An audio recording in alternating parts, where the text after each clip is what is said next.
Hello नमस्कार, मैं राजेंद्र आपके अपने education platform the enable academy के थ्रू एक बार फिर से आप देख पा रहे हैं, सुन पा रहे हैं।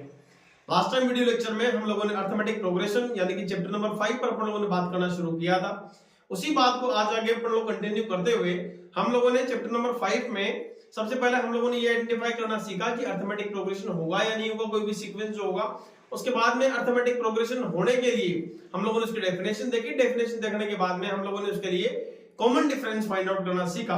कॉमन डिफरेंस फाइंड आउट करने के बाद में हम लोगों ने ये देखा कि किसी भी समांतर श्रेणी का, किसी भी अर्थमेटिक प्रोग्रेशन का nth term of an AP यानी कि उसका व्यापक पद जो है वो किस प्रकार से कार्य करता है। एक बार फिर से मैं उसी फॉर्मूले को आपके सामने नोट करता हुआ जा रहा हूं।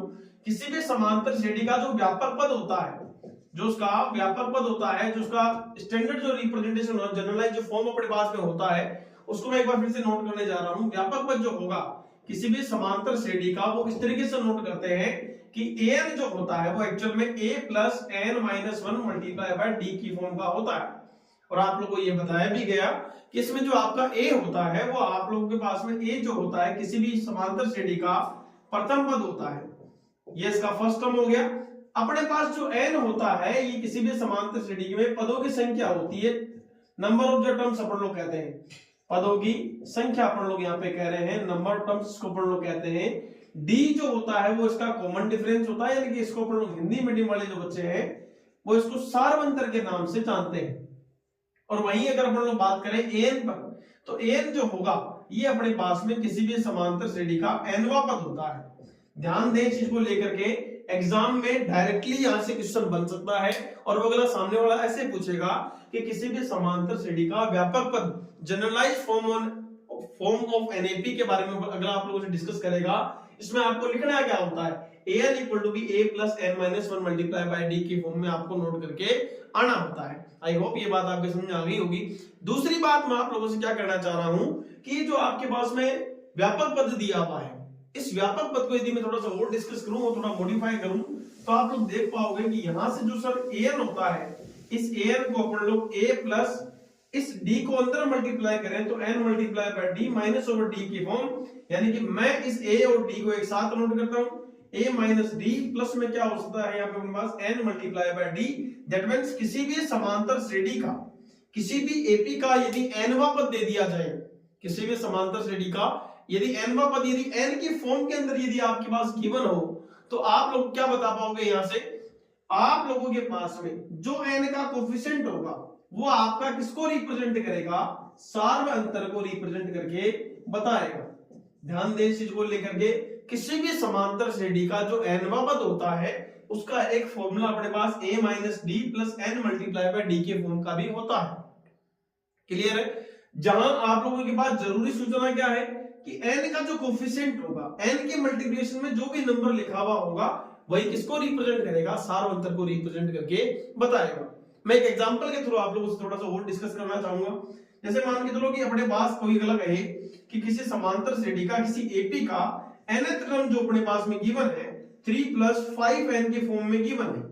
क्लियर है? अगला आप लोगों से पूछेगा कि इस समांतर श्रेणी का, किसी भी समांतर श्रेणी का अपने को nवां पद दे दिया गया और nवां पद दे करके अगला सामने वाला ये पूछना चाह रहा है कि इसका सारवंतर कितना होगा, इसका कॉमन डिफरेंस कितना होगा। जब जब इसके कॉमन डिफरेंस में बात करोगे तो आप लोग क्या कहते हो कि सर कॉमन डिफरेंस तो क्या होता है कि a2 माइनस a1 होता है, उत्तरोत्तर पद माइनस से पूर्वोत्तर पद होगा। यानी कि सर अपन लोग क्या करते हैं, सबसे पहले यहां से d equal to a2 minus a1 find out करते हैं। यानी कि सर पहले अपन लोग a2 फाइंड आउट करें और फिर अपन लोग क्या फाइंड करें, a1 फाइंड आउट करें और a2 में से a1 को सब्ट्रैक्ट कर दें तो अपन को किसकी वैल्यू मिल जाएगी, d की वैल्यू मिल जाएगी। बेटा जी इतनी ज्यादा मेहनत करने की जरूरत तो आप लोगों को बिल्कुल भी नहीं। आप लोग क्या ध्यान में रखोगे, किसी भी समांतर श्रेणी का जो nवां पद दिया हुआ होता है उस nवें पद के अंदर चेक करो कि n का गुणांक कितना लिखा हुआ है, n के गुणा में कितनी राशि लिखी हुई है, कितना नंबर अपने पास लिखा हुआ है। वो जो नंबर होता है वही आपका क्या होगा, कॉमन डिफरेंस होगा। यानी कहने का मतलब क्या हो गया, यहां चेक करो कि n के कोफिशिएंट में मेरे को पता लगा सर प्लस का 5 लिखा हुआ है, दैट मींस इसका जो सार्वंतर आना चाहिए वो कितना आएगा अपने पास में, प्लस 5 आएगा। हमेशा ध्यान रखिए जब कभी भी गुणांक उठाते हैं, जब कभी भी अपन लोग उसके कोफिशिएंट पे बात करते हैं तो वो हमेशा चिन्ह सहित बात की जाती है। आई होप ये बात आपके समझ आ गई होगी। तो ऐसे क्वेश्चन भी आप लोगों से डायरेक्टली पूछे जा सकते हैं और ऐसे क्वेश्चन जो पूछे जाएंगे वो आप लोगों से ऑब्जेक्टिव जो क्वेश्चन होंगे उनके अंदर पूछ जाने की जो संभावना है वो बहुत ज्यादा होती है। क्यों? क्योंकि ये कंसेप्चुअल क्वेश्चन अपने पास में गिवन है और यहाँ से डायरेक्टली आप लोग n का जो कोएफिशिएंट है वो 5 बता करके आप d की वैल्यू बता दोगे और जैसे d की वैल्यू आप बताओगे तो आप लोग को वहां से इजीली क्या मिल जाएगा, 1 नंबर मिल जाएगा। कोई दिक्कत वाली बात है वहां पे आपके साथ नहीं होने वाली है। क्लियर है? तो ये छोटा सा कंसेप्ट था जो आपके ध्यान में रहना चाहिए। क्या ध्यान में रखोगे कि जो भी कोई भी किसी भी समांतर श्रेणी का जो nth term of an AP होगा उसके अंदर n का जो कोएफिशिएंट होगा वो आपका किसको रिप्रेजेंट करेगा, सार्वंतर को रिप्रेजेंट करेगा, यानी कि कॉमन डिफरेंस को रिप्रेजेंट करके बताता है। आई होप ये बात आपकी क्लियर हुई। पिछले कुछ क्वेश्चंस हम लोगों ने डिस्कस किए जा चुके हैं इस फॉर्मूले पर आधारित, इस फॉर्मूले पर बेस्ड जो क्वेश्चन है कुछ क्वेश्चन है वो हम लोगों ने बात कर ली थी उस पर। अब इसके आगे के जो क्वेश्चंस हैं वो एनसीईआरटी बेस पर अपन लोग बात करना शुरू करते हैं। देखिएगा, देखिए अपन लोगों ने क्वेश्चन नंबर 8 तक बात कर ली थी और क्वेश्चन नंबर 9 पे अपन लोग डिस्कस करने जा रहे हैं। अगला क्या बोल रहा है, यदि किसी एपी के कोई एपी अपने पास में दिया हुआ है, किसी एपी का तीसरा और नौवां जो पद है वो 4 और -8 दिया हुआ है। जो अपन लोगों से बात बोली जा रही है उसके अकॉर्डिंग ये है कि उसकी थर्ड टर्म और उसकी अपन लोगों के पास में कौन सी 9th टर्म जो है वो -8 गिवन है और थर्ड टर्म अपने पास में कितने गिवन है, अपने लोगों के पास में 4 गिवन है। That means according to question यदि बात करें, प्रश्नानुसार यदि बात करें तो अपन लोगों को दिया हुआ क्या क्या है। मैं एनसीईआरटी के क्वेश्चन नंबर 9 पर बात कर रहा हूं, सॉरी 8 पर बात कर रहा हूं एक बार के लिए, क्वेश्चन नंबर 9 पर बात कर रहे हैं, सॉरी अपन लोगों के पास जो दिया गया है उसके ऊपर डिस्कस कर रहे हैं। क्वेश्चन नंबर 9 अपने पास में गिवन है। अब आप लोगों के पास में जो थर्ड टर्म है a3 की वैल्यू अपने लोगों के पास कितनी गिवन है, 4 है और इसकी जो 9th टर्म अपने पास में गिवन है वो कितनी गिवन है, -8 गिवन है।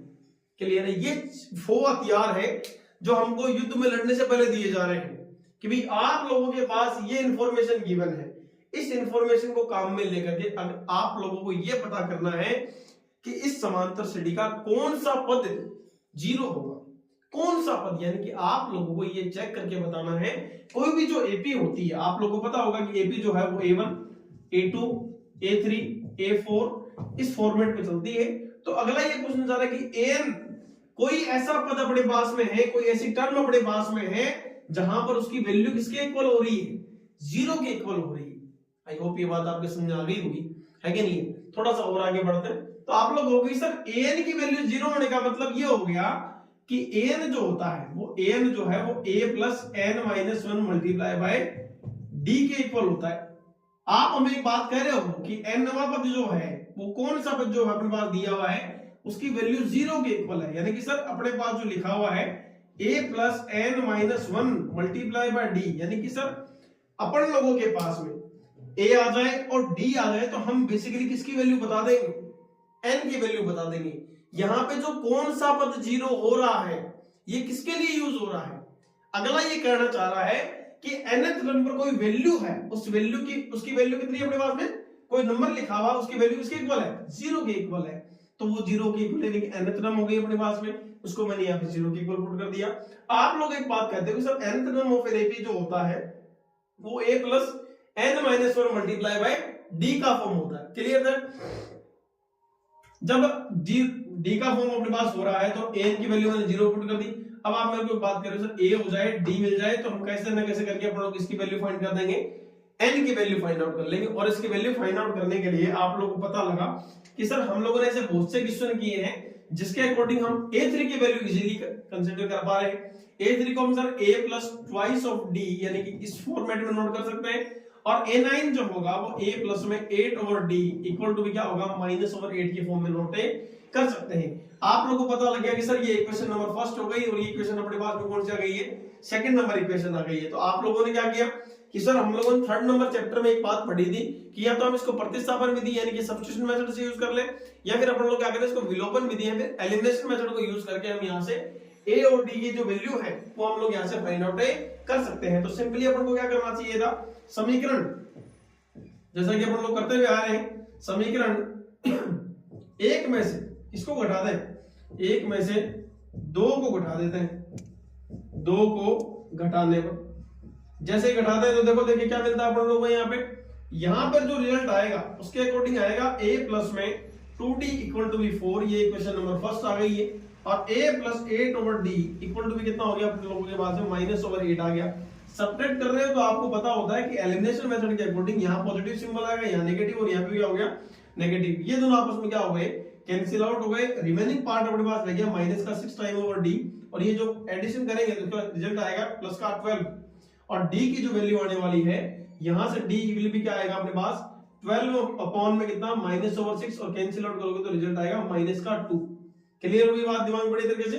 सर d की वैल्यू अपन लोगों ने -12 फाइंड आउट कर ली, और d की वैल्यू -12 फाइंड आउट करने के बाद में हम इस वैल्यू को किसी भी इक्वेशन में, चाहे आप इक्वेशन फर्स्ट में पुट करें चाहे आप इक्वेशन सेकंड में पुट करें, आप उसको वहां पे पुट करके किसकी वैल्यू फाइंड आउट कर सकते हैं, a की वैल्यू फाइंड आउट कर लेंगे। देखिए सबसे पहले बात करते हैं, इसी को थोड़ा आगे कंटिन्यू करते हैं। क्या लिखा था अपन लोगों के पास में d इक्वल -2 कहां रख रहे हैं, समीकरण 1 में रखते हैं। देखिए मैं वो लैंग्वेज लिखवा रहा हूं आपको जो बोर्ड लैंग्वेज में वो लिखनी है। समीकरण 1 में रखते हैं, जैसे ही समीकरण 1 में रखेंगे तो रिजल्ट क्या आएगा a+2 मल्टीप्लाई बाय -2 इक्वल कितना हो गया 4 हो गया। और अपन लोगों को पता लगा सर 2 मल्टीप्लाई बाय 2 कितना हो गया माइनस का 4 इक्वल 4। इसका इधर ट्रांसफर करें और यहां से जो रिजल्ट मिलेगा वो कितना आएगा 4 + 4 इक्वल टू कितना हो गया अपन लोगों के पास में 8 वैल्यू दे देगा। यानी कि सर अपन लोगों को a भी मिल गया और अपन लोगों को क्या मिल गया d भी मिल चुका है। जैसा कि क्वेश्चन में बोला गया कि इसकी जो nth term of an AP है अपने पास में गिवन है, इसका कोई एक पद जो है वो कितना दिया हुआ है 0 दिया हुआ है। मैं क्या कहना चाह रहा हूं आप लोगों के पास में एक पद जो है वो केवल सिंगल टर्म की बात कर रहा है। वो सिंगल टर्म अपने पास में कितने गिवन है, अपने लोगों के पास में 0 गिवन है। तो आप लोग क्या करोगे, यहां से वैल्यू उठाओ है कि नहीं, इस इक्वेशन में पुट करो तो रिजल्ट कितना आएगा 0 इक्वल a की वैल्यू कितनी है 8 प्लस में कितना हो गया n-1 मल्टीप्लाई बाय कितना होगा अपन लोगों के पास -2 हो गया। आपको पता लगा सर अपना मेन मोटिव क्या था, n की वैल्यू फाइंड आउट करना। इस 8 को मैं इधर ट्रांसफर करता हूं तो रिजल्ट आएगा -8 इक्वल n-1 मल्टीप्लाई बाय -2, और ये -2 जो है इसके अपॉन में जाएगा। रिजल्ट कितना आएगा -8/-2 इक्वल n-1 आ गया। माइनस से माइनस क्या हो गया कैंसिल आउट हो गया, और 2 से यदि इसको कैंसिल आउट करेंगे तो 4 टाइम कैंसिल आउट होता है। जैसा कि आप लोगों को पता लगा इस 4 की वैल्यू जो है वो n-1 के इक्वल आई है, और -1 जो है इसका ट्रांसफर यदि आप इस साइड में करोगे तो रिजल्ट कितना आएगा n इक्वल क्या हो गया 4 + 1 इक्वल क्या आएगा 5 आएगा। यानी कि इस एपी का, इस समांतर श्रेणी का जो 5वां पद होगा अपन लोगों के पास में वो कितना रहने वाला है 0 रहने वाला है। आई होप ये बात आपके समझ आ गई होगी। वापस सुन ले सभी लोग, आप लोगों को ये दिया गया था स्टार्टिंग के अंदर किसी समांतर श्रेणी का जो तीसरा पद है वो तो 4 दिया हुआ है, 9वां पद जो दिया हुआ है वो -8 दिया हुआ है। इतनी बातें आप लोगों ने अपने दिमाग में सेट कर ली। फिर अगला क्वेश्चन में एक बात और कहता है, जो अगला क्वेश्चन में बात कर रहा है, अगला कह रहा है कि किसी भी समांतर श्रेणी में यदि हम आगे की ओर चलते हैं तो एक जगह ऐसी आती है सर हमारे को जहां पे क्या लिखा हुआ मिलता है 0 लिखा हुआ मिलता है। अगला ये पूछना चाह रहा है कि ये जो 0 नंबर लिखा हुआ है ये कौन से नंबर पे लिखा हुआ है, कौन से पद पे लिखा हुआ है। जैसा कि मैंने कह दिया पहला पद हो गया, दूसरा हो गया, तीसरा हो गया, चौथा हो गया, तो ये कौन से नंबर पर है, 5वें ऊपर है, 10वें ऊपर है कि 12वें ऊपर है कि नहीं, कौन से नंबर पे लिखा हुआ है, उस चीज की वैल्यू अपन को फाइंड आउट करने के लिए अगले ने कही है। तो अपन लोगों ने क्या किया, nth टर्म ऑफ एन का फॉर्मूला लगा दिया। आप लोगों ने कहा कि सर n की वैल्यू 0 है तो 0 पुट कर दी, a + n-1 multiply by d as it is रह गया अपने पास में। बात क्लियर हुई। आप लोगों का कहना ये था कि सर अगर हमारे पास कहीं ना कहीं से a आ जाए, कहीं ना कहीं से हमारे पास d मिल जाए तो हम लोग इसकी वैल्यू फाइंड आउट कर सकते हैं इजीली। a और d की वैल्यू यदि हम इसमें पुट कर देंगे तो हम किसकी वैल्यू फाइंड आउट कर सकते हैं, n की वैल्यू फाइंड आउट कर सकते हैं। तो आप लोगों ने एक बात और कही कि सर a और d की वैल्यू फाइंड आउट करने के लिए हम लोगों ने ऐसे बहुत से क्वेश्चन किए हैं। आप लोगों ने कहा कि सर a3 को हम लोग कैसे रिप्रेजेंट कर सकते हैं, a + 2d की फॉर्म में रिप्रेजेंट कर सकते हैं। a9 जो अपने पास में होगा उसको a + 8d का फॉर्म अपन लोग नोट कर देंगे। दोनों को सिंपलीफाई किया विलोपन विधि द्वारा, तो d का मान तो -2 आया और d का मान -2 इसके अंदर रखा तो अपने पास a की वैल्यू कितनी आ गई 8 है, यानी कि 8 वैल्यू अपन लोगों को यहाँ पे मिल गई। दोनों वैल्यू को उठा करके इस फॉर्मूले में पुट किया गया और पुट करने पर अपन को पता लगा कि सर n की जो वैल्यू है वो कितनी आ गई अपन लोगों के पास में 5 आ चुकी है। यानी कहने का मतलब क्या हो गया कि समांतर श्रेणी का जो 5वां पद रहने वाला होगा उसका आंसर अपन लोगों के पास में कितना देखने को मिलेगा 0 देखने को मिलेगा। तो ये था अपने पास में क्वेश्चन नंबर 9 जिसको अपन लोगों ने अभी आप लोगों के सामने डिस्कस किया है। आई होप ये बात आपके दिमाग में बहुत अच्छे से सेट हुई होगी, बात क्वेश्चन समझ में भी आया होगा आप लोगों के पास में। नेक्स्ट क्वेश्चन की ओर आगे बढ़ते हैं। देखिए अपन लोगों के पास में किस तरीके से नेक्स्ट क्वेश्चन को अपन लोग डिस्कस करेंगे, उससे डील करेंगे। एक बार के लिए मैं इसको मिटा दूं। थोड़ा सा टाइम आप लोगों को लूंगा, देखिएगा। देखिए क्वेश्चन नंबर नेक्स्ट आप लोग पढ़े तब तक क्वेश्चन नंबर 10 जो है क्या बोला जा रहा है क्वेश्चन नंबर 10 के अकॉर्डिंग, देखिएगा। देखिए सब चीजें धीरे धीरे आगे बढ़ रही हैं।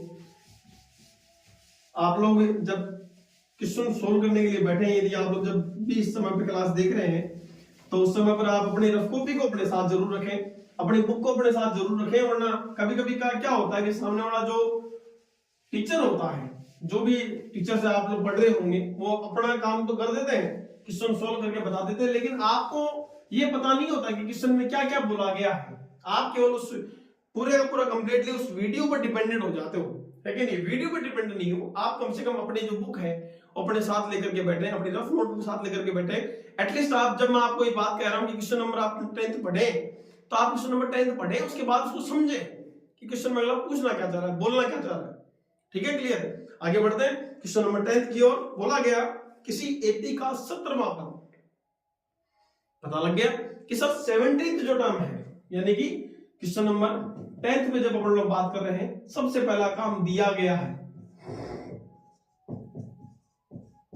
कि सर एक तो दिया गया में अपन लोग ये बात नोट करेंगे, इसका 17वां पद, 17th term of an AP.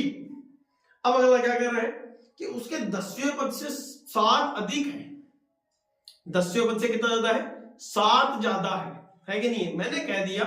अब आप लोग एक बात सोच के देखो कि मेरे को पता लगा कोई एपी A1 है, A2 है, A3 है। अगला ऐसे करते करते चलता जा रहा है, और अगला क्या कर रहा है, इसकी कोई 70th नंबर वाली जो टर्म है वो इसकी 10th टर्म से, इसकी 10th टर्म आएगी, है कि नहीं? अगला क्या कर रहा है, A1, A2, A3 चलते चलते अपन को 18 में मिलेगा, और अपन को क्या मिलेगा, A17 में मिलेगा। मेरे को खुद को मालूम नहीं कहां पे एंड होगा, कोई मालूम नहीं है ना, किसी चीज के बारे में इंफॉर्मेशन नहीं गिवन, लेकिन अगला एक कंडीशन दे रहा है। उस कंडीशन के अकॉर्डिंग क्या बोल रहा है कि इसकी जो 17th जो टर्म है ना सर, वो इसके 10th नंबर टर्म से कितनी ज्यादा है? 7 ज्यादा है साहब। क्वेश्चन में जैसा बोला गया, इसीलिए तो बोला गया आपको क्वेश्चन पढ़ो, है कि नहीं? और क्वेश्चन पढ़ने पर तुरंत पता लगा, है कि नहीं? अपन लोगों से बोला गया कि सर 17th नंबर वाली जो टर्म है, A17 की वैल्यू जो है वो 10th नंबर टर्म से कितनी ज्यादा है? 7 ज्यादा है साहब, है कि नहीं? और इन्हीं चीजों को काम में लेकर के हम लोगों ने क्या किया, इस फॉर्मेट में चेंज कर दिया कि जो भाई स्टेटमेंट के फॉर्म में जो प्रॉब्लम हमको बोली गई, उसी प्रॉब्लम को उठा करके हम लोगों ने किसमें सेट कर दिया, यहाँ पे अपन लोगों के पास में मैथमेटिकल इक्वेशन में चेंज कर दिया। अब आपको पता है कि sir 70th number of term को अपन लोग कैसे रिप्रेजेंट कर सकते हैं। आप लोग कहते हो सर इसको तो बहुत इजी है, यहाँ तो उसको हम लोग 16D के फॉर्म में लिख दें। यहाँ चेक करो, इसको कैसे नोट करेंगे सर, इसको A+9D के फॉर्म में चेंज कर देते हैं, और यहाँ पे कितना हो गया अपने पास में 7 हो गया। आप लोगों का कहना क्या था कि सर इसमें D चेक करना था, अपन को फाइंड क्या करना है? नहीं, मेन उद्देश्य क्या है आपका, है कि नहीं? क्वेश्चन पढ़ लिया हो, बढ़िया बढ़िया मजा आ गया, ऐसा ना काम है। आपका मेन मोटिव क्या है? अगला पूछना चाह रहा है कि इसका सार्वंतर कितना होगा, इसका सार्वंतर जो कॉमन डिफरेंस है उसकी वैल्यू कितनी हो रही है। तो आप लोगों के पास जो ये एक्सप्रेशन है, इसमें यदि आपको क्लियरली दिखाई दे रहा होगा कि दोनों आपस में क्या हो गए, कैंसिल आउट हो गए। रिमेनिंग जो पार्ट था वो ये था कि 16/D that is equal 9D plus में कितना 7 है, 9D को यदि ट्रांसफर करेंगे तो रिजल्ट कितना आएगा 16/D minus over 9D equal कितना रिमेनिंग रह गया 7। और यदि आप इसको ढंग से चेक करो तो आपको पता लगेगा 16/D माइनस में 9D को यदि आप सब्ट्रैक्ट करते हो तो रिजल्ट कितना मिलता है हम लोगों को 7 टाइम ओवर D, और यहाँ पे क्या हो गया 7 हो गया। और D की वैल्यू क्या होगी अपन लोगों के पास में 7/7, क्योंकि ये मल्टीप्लिकेशन में, और मल्टीप्लिकेशन में कोई भी नंबर अगर अपने पास होता है तो उसका आंसर डिवाइड हो जाएगा, ये दोनों आपस में कैंसिल आउट होंगे, और कैंसिल आउट होने के बाद रिमेनिंग कितना रहेगा अपन लोगों के पास में 1 रिमेनिंग रहेगा। आई होप ये बात आपको समझ आ गई होगी। क्वेश्चन कोई बहुत बड़ा क्वेश्चन नहीं था, है कि नहीं? यदि आप ढंग से क्वेश्चन को पढ़ते हो, उसको यदि समझते हो और यदि इस पर बात करना शुरू करते हो, है कि नहीं? हमेशा ध्यान रखें, कोई भी प्रॉब्लम आए, आपको ऐसा लग रहा होगा कि सर इसका कोई सॉल्यूशन नहीं है, मैथमेटिक्स एक ही चीज सिखाती है कि हर प्रॉब्लम का सॉल्यूशन होता है कि नहीं? जब कभी भी कोई ऐसा काम हो, जब कभी कोई ऐसी बात हो जो आपको बहुत बड़ी प्रॉब्लम लग रही हो, आप उसे एक पेज में लिख ले, पेज में लिखते ही आपकी आधी प्रॉब्लम वही खत्म हो जाएगी, है कि नहीं? और यही काम अपन लोगों ने यहाँ पर भी किया कि जैसा कि इसमें बोला गया कि 17th नंबर वाली जो टर्म है वो 10th नंबर वाली टर्म से साथ ज्यादा है, तो अपन लोगों ने लिखा कि सर 17th नंबर वाली टर्म को A17 लिख देंगे। 10th नंबर टर्म को 8 10 लिख दिया, है कि नहीं? और 7 ज्यादा है, ज्यादा इसका मतलब प्लस करना पड़ेगा साहब, सीधी सी बात इतनी है।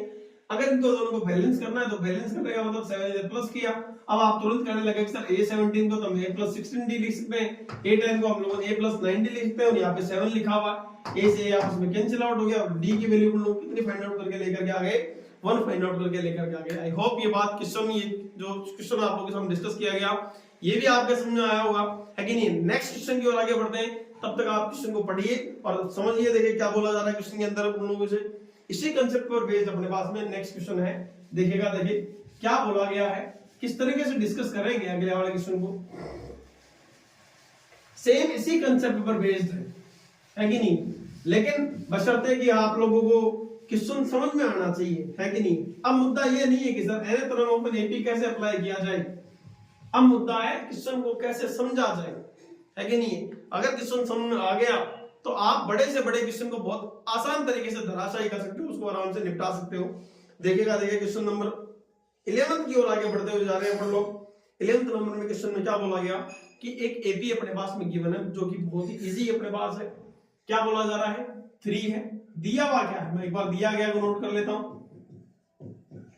जो मेरे पास में वैल्यू दी गई है उसके अकॉर्डिंग ये है कि सर एक एपी अपने पास में गिवन है, मैं एपी नोट करना जा रहा हूं। देखो ये क्या बोला गया, 3 है, 15 है, और अपने पास में कितना गिवन है, 27 है, 39 गिवन है। कंटिन्यूअसली एपी आगे की ओर मूव कर रही है, आगे की ओर चलती जा रही है। अगले ने कहा कि इसका कौन सा पद, इस एपी का कौन सा पद जो है इसके 54वें पद से यानी कि 54th टर्म से 132 ज्यादा होगा। मेरा कहने का मतलब क्या हो गया, सेम पीछे वाले क्वेश्चन के कंसेप्ट को अप्लाई किया गया। अगले ने ये पूछा कि इसका कौन सा पद, जानता तो मैं भी नहीं हूं कौन सा पद है साहब, है कि नहीं? लेकिन मेरे को कंसेप्ट देखो धीरे धीरे अपन लोग दिमाग में सेट करना है। ये पहला पद है, दूसरा है, तीसरा है, चौथा है कि नहीं? तो ये कैसे, ये पहले नंबर पे आ गया, दूसरे पे, तीसरे पे आ गया, चौथे पे आ गया, ऐसे करते करते बताओ मैं कहां पहुंच गया, एन पर पहुंच गया, है कि नहीं? अगला ये कहना चाह रहा है इसका ये कौन सा पद जो है इसकी वैल्यू कितनी है ये भी मालूम नहीं है कि नहीं?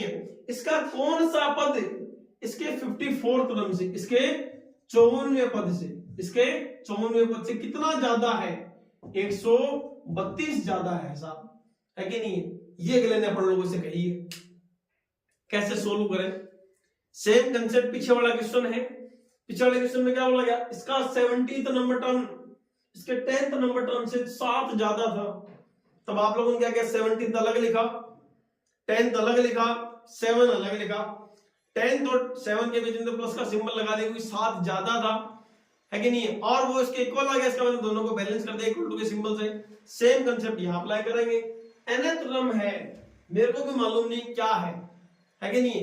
nth टर्म ऑफ एनएपी जो अपने पास में गिवन है ये 54th टर्म से 54वें पद से 132 आगे चला जाए तब अपन को कौन मिलेगा, एन मिलेगा। यानी मैं इस एन तक पहुंचने के लिए मेरे को पहले 54 तक पहुंचना पड़ेगा, और 54 तक पहुंचने के बाद मेरे को उसको उसके आगे 132 टर्म और आगे बढ़ना पड़ेगा।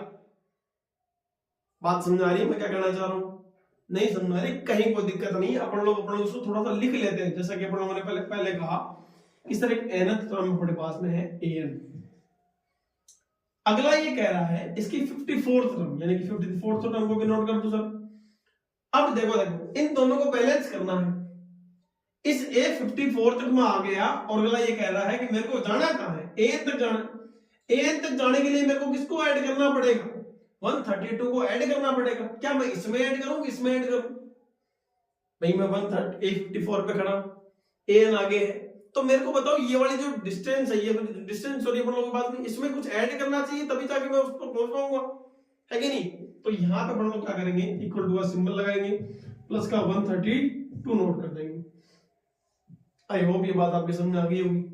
अब थोड़ा सा और आगे बढ़ते हैं कि सर हमारे को पता है कि सर an का जो फॉर्मूला होता है ना तो कितना होता है अपन लोगों के पास में, nth term of an AP है, और जिसके अकॉर्डिंग अपन लोग ये कह सकते हैं कि सर a प्लस क्या होगा, n-1 मल्टीप्लाई बाय d।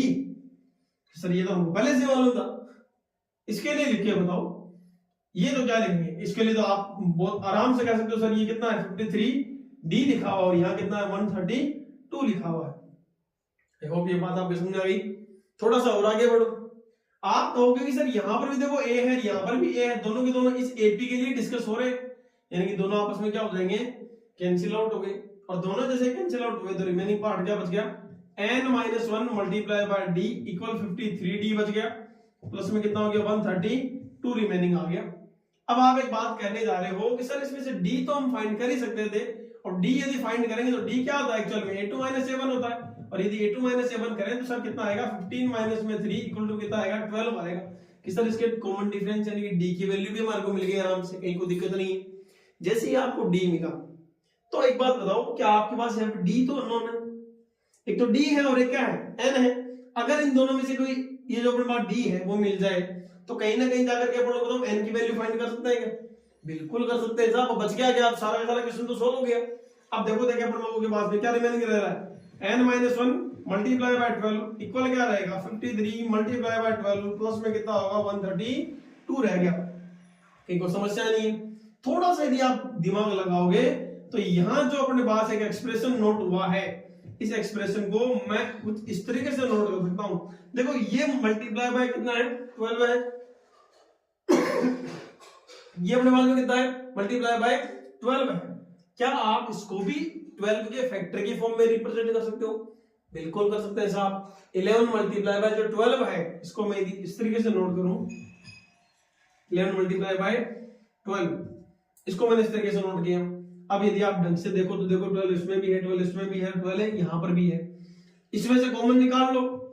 12 जैसे कॉमन आया तो अंदर कितना रिमेन रह गया 53 प्लस में कितना हो गया 11, और यहाँ कितना हो गया n-1 मल्टीप्लाई बाय कितना हो गया 12, 12 से 12 क्या हो गया कैंसिल आउट हो गया, और अपने पास रिमेनिंग क्या रह गया n-1 इक्वल कितना हो गया, इन दोनों को ऐड कर दें तो कितना होगा 64।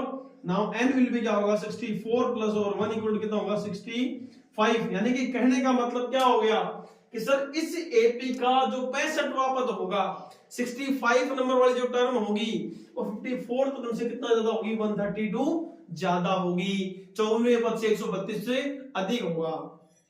आई होप ये बात आपके समझ आई होगी। क्वेश्चन को अच्छी तरह से पढ़ा जाए, उसका सॉल्यूशन इस तरीके से होगा। तो सॉल्यूशन में अपन लोगों ने n की वैल्यू निकाल दी और n की वैल्यू निकाल करके अपन लोगों ने कितना लिखा 65 लिखा। एग्जाम में कैसे लिखना है, एग्जाम में क्या लिखोगे अपन लोग, अतः इस समांतर श्रेणी का 65वां पद अपन लोगों के पास 54वें पद से कितना ज्यादा होगा 132 से ज्यादा होगा। ये बात आपको एग्जाम के अंदर नोट करके आनी है। एग्जामिनर को ये बात पता होनी चाहिए कि आप लोगों ने ये चीज वैल्यू फाइंड आउट की है। अगले ने यही तो पूछा था ना कि कौन सा पद होगा, तो अपन को बताना तो पड़ेगा ना वहां पे कि सर इसका 65वां पद जो है इसके 54वें पद से कितना ज्यादा है 132 ज्यादा है। आई होप ये बात आप लोग अच्छे से समझ पाए होंगे। नेक्स्ट क्वेश्चन की ओर आगे बढ़ते हैं। अब देखिएगा, देखे नेक्स्ट क्वेश्चन की ओर आगे बढ़ते हैं समय पे आप लोगों के पास में ऐसा कौन सा क्वेश्चन है जो आप लोगों के लिए question number 11th number question को अपन लोगों ने डिस्कस कर लिया। देखें आगे बढ़ते हैं, क्वेश्चन नंबर 12th क्वेश्चन को आप लोग यहाँ पे सोल्व करने जा रहे हैं। पढ़िए, देखिए क्वेश्चन नंबर 12 को क्या बोल रहा है। क्वेश्चन नंबर 12 के अंदर अपन लोगों के पास में 12th नंबर क्वेश्चन कोई बहुत बड़ा क्वेश्चन नहीं है, इसमें भी एक कंसेप्ट छुपा हुआ है, वो कंसेप्ट आपको बताया जाएगा बाकायदा, है कि नहीं। देखिए वापस से क्या कहा जा रहा है। बड़ा आसान सा क्वेश्चन है, कोई बहुत बड़ा पेचीदा काम नहीं, लेकिन यदि आप थोड़ा सा ध्यान देके समझोगे तो आपको इसके अंदर एक कंसेप्ट नजर आएगा, और वो कंसेप्ट क्या है मैं आपको बताने वाला हूं। देखिएगा, देखिए दो समांतर श्रेणियों का सार्वंतर समान है। अभी तक हम केवल एक समांतर श्रेणी यानी एक एपी को डिस्कस कर रहे थे, लेकिन अब अपने पास में दो एपी अपने पास में गिवन है। दोनों को थोड़ा सा सेपरेट दिखाने के लिए मैंने क्या किया, अगले ने एक बात और कही है कि दोनों का सार्वंतर कैसा है, समान दिया हुआ है। देखिएगा, देखिए सामने की ओर वापस से वही काम कि दिया हुआ क्या है, ऐसे कौन से हथियार हमारे को दिए गए हैं जिनको हमें युद्ध लड़ने के लिए फिर किस्म को निपटने के लिए अपन लोगों को आगे बढ़ना है। क्वेश्चन नंबर अपन लोग कौन सा डिस्कस कर रहे हैं, 12th नंबर क्वेश्चन अपन लोग डिस्कस करने जा रहे हैं। देखिएगा, देखिए आगे बढ़ते और आगे बढ़ने पर पता लगा सर इसमें एक एपी फर्स्ट मान लेते हैं, एक एपी फर्स्ट अपने पास में है, एक एपी अपने पास में क्या है सेकंड है। क्लियर। इस एपी के लिए यदि बात करें तो इस एपी का जो प्रथम पद है वो कितना मान लिया अपन लोग यहाँ पे, इस एपी का प्रथम पद मैंने मान लिया स्मॉल ए, और इसका सार्वंतर मैंने कितना मान लिया अपन लोगों के पास में, जो इसका कॉमन डिफरेंस होता है वो कितना मान लिया मैंने यहाँ पे डी एज्यूम कर लिया। Clear that? मेरे को अगले ने ये कहा कि दो एपी अपने पास में है, इसका प्रथम पद तो कितना अपने पास में ए है और इसका सार्वंतर अपन लोगों के पास में कितना है डी है, दोनों के सार्वंतर समान है। तो बताओ मैं यहाँ पे इसका प्रथम पद क्या मानूंगा, इसके प्रथम पद पर यदि बात की जाए, इसके प्रथम पद पर यदि बात करूंगा तो इसका प्रथम पद मैंने अलग बताने के लिए मैंने इसको क्या शो कर दिया, कैपिटल ए शो कर दिया, और इसका सार्वंतर जो है वो मैंने कितना रिप्रेजेंट कर दिया अपन लोगों के पास में, सार्वंतर जो है मैं यहाँ पे कितना निकाल के लेके आया, डी निकाल के लेके आया। आप लोग कहोगे कि सर ऐसा क्यों, इतनी जो है वो भेदभाव वाली स्थिति कैसे आ गई कि सर यहाँ दोनों में सार्वंतर समान आ गया। ये मैं नहीं कह रहा हूं, बिल्कुल भी नहीं, मैं अपनी तरफ से कोई भी प्रकार की कलाकारी नहीं लगा रहा हूं साहब। अगले ने प्रश्न में पहले लाइन में साफ साफ शब्दों में कहा है, क्या कहा है कि दो समांतर श्रेणियों का सार्वंतर समान है। दोनों जो एपी गिवन है ना, उन दोनों का जो कॉमन डिफरेंस है वो सेम दिया हुआ है साहब। मैं अपनी तरफ से कोई भी कलाकारी नहीं लगा रहा हूं, बात क्लियर है? तो इसलिए मैंने यही रीजन था कि मैं दोनों जगह पर डी मान रहा हूं। मैंने देखो मेरे को अगले ने ये नहीं कहा कि प्रथम पद समान है, तो मैंने इनको अलग अलग बता दिया। इसमें मैंने स्मॉल लेटर में यूज कर लिया, इसमें मैंने कैपिटल में यूज कर लिया, थोड़ा सा इनको अलग अलग बताने के लिए। अब अगला क्या कर रहा है सुनो, देखिए यदि इनके 100वें पदों के अंतर जो है, इसका 100वां पद और इसका भी 100वां पद, यदि इसके 100वें पद पर बात करेंगे तो अपन को an का फॉर्मूला लगाना पड़ेगा, इसके 100वें पद पर बात करोगे तो अपन को an का फॉर्मूला लगाना पड़ेगा। इनके जो 100वें पदों के बदले यानी कि 100th जो टर्म अपने पास में गिवन है, उन दोनों के बीच का जो डिफरेंस है वो कितना गिवन अपने पास में 100 गिवन है। क्लियर है? थोड़ा सा आगे की ओर बढ़ दें, थोड़ा सा लिखना शुरू कर दें। एपी फर्स्ट के लिए देखो, देखिए एपी फर्स्ट का 100वां पद कितना होगा बताओ सर। एपी फर्स्ट के लिए यदि बात करें तो अपन लोगों के पास देखो A100 जो कि किसके इक्वल होगा, A प्लस 99D के इक्वल होगा। ये आ गई इक्वेशन नंबर फर्स्ट। क्लियर है? कहीं को समस्या तो अभी बोल जाना, कहीं को समस्या नहीं है अपन लोगों के पास में। इसका 100वां पद A100 से शो किया है, कैपिटल A प्लस में 99D, यानी कि इससे पहले वाले में अपन लोगों ने A54 टर्म लिखा हुआ था और A54 को अपन लोगों ने कैसे रिप्रेजेंट किया था, A53 नोट किया था, A प्लस 53 नोट किया था, और यहाँ पर क्या है 100, तो यहाँ पे 99D आ गया। अब बात करते हैं AP सेकंड के बारे में। यदि AP सेकंड को अपन लोग डिस्कस करें का 100वां पद, यहाँ पे देखना देखिए थोड़ा सा डिफरेंस आएगा। अगर मैंने यहां पर भी A100 ही यूज कर लिया है कि नहीं, तब तो ये दोनों सेम हो जाएंगे। लेकिन अपन लोग क्या करें, इसको थोड़ा सा अलग बताने के लिए मैंने क्या किया, इसको कैपिटल A100 से यूज किया और यहाँ पे क्या आएगा कैपिटल A प्लस 99/D, और यहाँ क्या आ गया इक्वेशन नंबर सेकंड मेरे पास आ गई। मैंने क्या किया है, आप लोगों के पास में बहुत बड़ा काम नहीं किया, मैं केवल दो चीजें आप लोगों के सामने डिस्कस कर चुका हूं। मैंने इसका 100 पद निकाला तो A प्लस 99D आ गया। क्यों A प्लस स्मॉल लेटर में क्यों यूज किया, क्योंकि मैंने पहला जो पद है वो कितना यूज किया, मैंने यहाँ पे स्मॉल a की फॉर्म में नोट किया है। सेकंड नंबर पे यदि मैं डिस्कस करूं तो मैंने यहाँ पे कैपिटल A क्यों यूज किया, थोड़ा सा इसको अलग बताना पड़ेगा। भाई सीधी सी बात है कि या तो इसको एड्रेस की फॉर्म में बता दो, या मैंने क्या किया है इसको थोड़ा सा अलग बताने के लिए कैपिटल A का यूज कर लिया। सेम वही कंसेप्ट है, वही फॉर्मूला मैंने यहाँ पे अप्लाई किया है, लेकिन यूज क्या किया मैंने सेकंड एपी को थोड़ा सा अलग हटके बताने के लिए मैंने कैपिटल A का यूज कर लिया, जो कि यहाँ पे दिखाया गया। जैसा कि क्वेश्चन में कहा गया कि इनके 100वें पदों के मध्य का अंतर कैसे निकालते हैं सर, डिफरेंस पूछा गया है।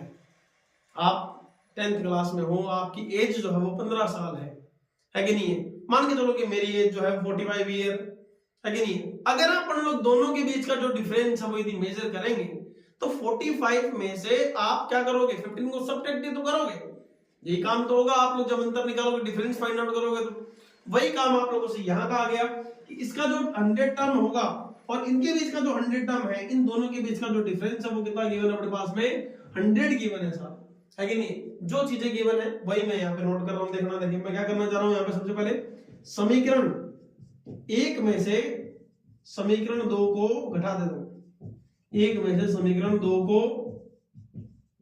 घटा देना। जैसे घटाएंगे तो रिजल्ट कितना होगा अपन लोगों के पास में, स्मॉल A100 लिखा हुआ है शाबाश, माइनस में यहाँ पे क्या लिखेंगे LHS में LHS सब्ट्रैक्ट कर दो, कैपिटल A 100 इक्वल क्या मिलेगा, देखो देखिए चेक करो, a plus 99d equation number first की पहले बात करें तो इक्वेशन नंबर फर्स्ट का आरएचएस पहले लिखा, माइनस का सिंबल लगा दो, कैपिटल A प्लस में 99d लिखा हुआ है। आई होप ये बात आपको समझ आ गई। ब्रैकेट ओपन करते हैं, अपन को पता लगा sir capital A sorry small a 100 minus capital A 100 equal क्या मिलेगा, a प्लस 90 मिल रहा है, माइनस में कैपिटल A, देखो अभी माइनस सिंबल जो ना अंदर मल्टीप्लाई हो रहा है, ठीक है। अब अंदर मल्टीप्लाई करेंगे कितना आएगा, माइनस का 99d आ गया।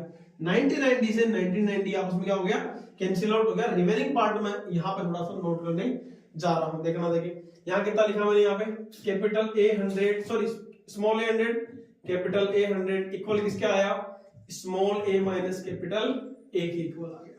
ये कंसेप्ट है, देखो देखो। अगले ने आपने क्वेश्चन पढ़ा है ना, उस क्वेश्चन में चेक करना है आप लोगों के पास में, इनके 100वें पदों के मध्य का अंतर किसके बराबर है, 100 के बराबर है। तो क्या बताओ, मैं ऐसा लिख सकता हूं क्या कि यहां से इन दोनों के बीच का डिफरेंस 100 लिख दूं और ये वैल्यू इसके इक्वल आ जाए capital A minus small a minus capital A के इक्वल। ये इंपॉर्टेंट रिजल्ट अपने पास आ गया। लेकिन क्वेश्चन सामने वाला यहीं पे नहीं रुक रहा है, इतनी इंफॉर्मेशन तो अपने को पहले से गिवन थी। ये तो इंफॉर्मेशन अपने को पहले से गिवन है। अपन लोगों ने क्या किया, अपन लोगों ने एक रिलेशन सेट किया कि small a minus capital A की वैल्यू किसके इक्वल आएगी, कैपिटल सॉरी 100 के इक्वल आएगी। क्लियर है। नेक्स्ट थोड़ा सा और आगे बढ़े। अगला कह रहा है कि इनके 1000वें पदों के मध्य का अंतर बताओ साहब, है कि नहीं। इनके 1000वें पदों के मध्य का अंतर बताओ। तो आप लोग यदि आप ढंग से चेक करोगे तो बताओ, एपी फर्स्ट का मैं यदि 1000वां पद लिखूं, इस एपी के लिए लिखूं तो एपी फर्स्ट का 1000वां पद क्या होगा बताओ। एपी फर्स्ट का 1000वां पद में क्या लिखूंगा बताओ इसके लिए अपन लोगों के पास में, स्मॉल a 1000 इक्वल क्या होगा, स्मॉल a प्लस में 9 और 9d। इक्वेशन नंबर कितनी आ गई, थर्ड आ गई। यही काम तो किया है मैंने कि मैंने इस एपी फर्स्ट का 1000वां पद निकाला। मेरे को वाले ने पूछा यही है भाई, जो पूछेगा उसी का तो जवाब दूंगा ना मैं। 1000वें पदों के बीच का अंतर पूछा था मेरे से, मैंने इसका 1000वां पद 1000 निकाल दिया मैंने यहाँ से। अब मैं एपी सेकंड के लिए बात करता हूँ। यदि एपी सेकंड के लिए बात करूं तो बताओ मैं क्या करूंगा, एपी सेकंड का 1000वां पद निकालना हूं। देखो देख रहे हैं यहाँ पे। और ये तो थोड़ा अलग बताने के लिए आप लोगों ने पहले ही बता दिया कि सर कैपिटल A लिखना है, 1000 लिखेंगे और यहाँ कितना आएगा आप लोगों के पास में, कैपिटल A प्लस में कितना होगा 9 और 9d आएगा। ये इक्वेशन कितनी आ गई अपने पास में, 4th नंबर इक्वेशन आ गई। यही कहा आप लोगों ने। अब आप लोग कह रहे हो सर अपन लोगों को ये थोड़ा चाहिए था, अपन लोगों को इनके बीच का डिफरेंस चाहिए तो डिफरेंस फाइंड आउट कर देते। तो कैसे फाइंड करें बताओ डिफरेंस अपन लोगों के पास में, समीकरण नंबर किसमें से, समीकरण 3 में से किसको घटा दे, समीकरण 3 में से समीकरण 4 को घटा देते। देखो देखिए 4 को घटाएंगे तो रिजल्ट कितना मिलेगा, घटाने पर जैसे ही घटाएंगे तो देखो देखिए इसके एलएचएस में से ये एलएचएस घटा दो, कितना रिमेनिंग रहेगा, small a 1000 minus capital A 1000 equal कितना आएगा, यहाँ क्या लिखा हुआ है a प्लस में 9d ब्रैकेट लगा दो, माइनस में कितना आगे कितना आएगा, कैपिटल A प्लस 9d आएगा। क्लियर हुई बात, समझ आई। अब इस ब्रैकेट को ओपन करो तो यहाँ कितना होगा कि small a plus 9d minus कितना होगा, कैपिटल A माइनस में कितना 9 और 9d। इन दोनों का आपस में क्या हो गए, कैंसिल आउट हो गया। रिमेनिंग पार्ट क्या रह गया कि स्मॉल a माइनस में कैपिटल A और ये वैल्यू किसके इक्वल आ गई, स्मॉल a माइनस 1000 माइनस में कितना हो गया, कैपिटल A 1000। देखो देखिए चेक करो अपन लोगों के पास में क्या ये रिजल्ट कुछ है इसके जैसा नजर आने लग गया क्या आप लोगों के पास में। वहां 100 पदों के मध्य का अंतर था जो कि small a minus capital A के इक्वल आ रहा है, यहाँ पे 1000 पदों के मध्य का अंतर किसके इक्वल आ रहा है, small a minus capital A के इक्वल आ रहा है। तो आप लोग चेक करो तो यहाँ पे इस small a minus capital A की वैल्यू किसके इक्वल दी हुई है अपन लोगों को, 100 के इक्वल दी हुई। तो बताओ मैं यहाँ पे ऐसा लिख सकता हूँ क्या कि small a 1000 minus capital A 1000 value किसके इक्वल होगी अपन लोगों के पास में 100 के इक्वल आएगी। क्या आप लोगों के कुछ बात समझ आई, यानी कि इनके 1000वें पदों के मध्य का अंतर कितना होगा अपन लोगों के पास में 100 आएगा। इसके पीछे का कंसेप्ट क्या था सर, आप तो बड़ा कंसेप्ट कर रहे थे, इसके पीछे क्या रीजन, ऐसा क्या आप लोग शॉर्ट ट्रिक बताने वाले हो, ध्यान दें इस चीज को लेकर के बढ़िया तरीके से कि अगर कोई दो समांतर श्रेणी आपको दी जाए, एक एपी सेकंड, और उन दोनों के सारवंतर यदि अगला सामने वाला आपको समान दे देता है, क्या कह रहा हूं मैं आप लोगों को, दो समांतर श्रेणी दे, दो एपी दे, और दोनों एपी के सारवंतर यदि सामने वाला आप लोगों को समान दे देता है, तो उनके nवें पदों के मध्य का अंतर, nवें पदों के मध्य का अंतर उनके प्रथम पदों के मध्य के अंतर के क्या होगा, बराबर होगा। बात समझ आ गई आप लोगों के पास में। अब चाहे इस क्वेश्चन के लिए मेरे को 100वें पदों के मध्य का अंतर पूछेगा तो भी मैं 100 बताऊंगा, यदि मेरे को 1000वें पदों के मध्य का अंतर पूछेगा तो भी मैं 100 बताऊंगा, यदि मेरे को 10,000वें पदों के मध्य का अंतर पूछेगा तो भी मैं कितना बताऊंगा, 100 बताऊंगा।